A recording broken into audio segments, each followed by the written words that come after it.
Meet Paisius. In 1762, sitting in a quiet corner of Sremski Karlovci, he decided to write a book. Now, every nation needs a foundational myth, but Paisius's Slav-Bulgarian History had a bit of a rough start. It wasn't exactly a bestseller until 1844, 70 years after he died, when Russian editors decided to touch it up. They scrubbed out the local Balkan context, polished the language, and essentially re-engineered a confused mass of people into a strategic Russian project on the Black Sea. The version people read today, it's basically a 19th century Russian remix of an 18th century draft. But here's where it gets truly bizarre.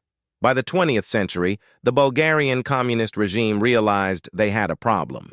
The original documents didn't quite match the official propaganda. So, they did what any rational state would do. They started a spy ring. They created Department 14, a special unit within the state security dedicated to cultural historical intelligence. Their mission? Not catching terrorists, but raiding monasteries to steal, swap, and correct history.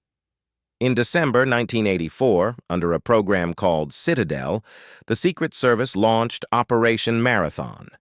The target, the original 1762 manuscript of Paisius, kept at the Zograf Monastery.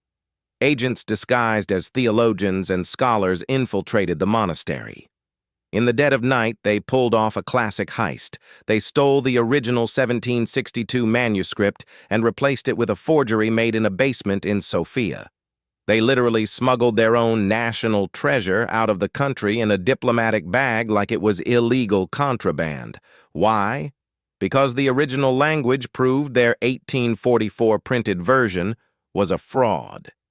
They had to kidnap their own history to keep the lie alive.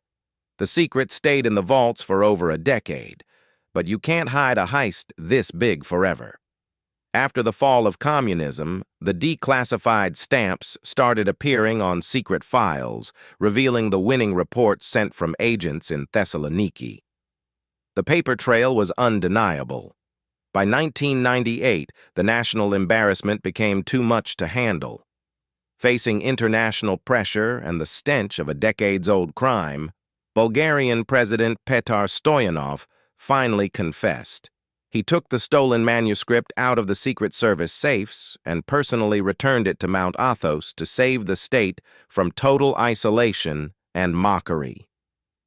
This is the legacy of Department 14, an institution that proved their history was so fragile it had to be managed by spies, forged in basements, and hidden in diplomatic bags. It turns out, when you have to steal your own past just to make it fit your propaganda, you haven't built a legacy. You've just organized a very long, very embarrassing marathon of lies.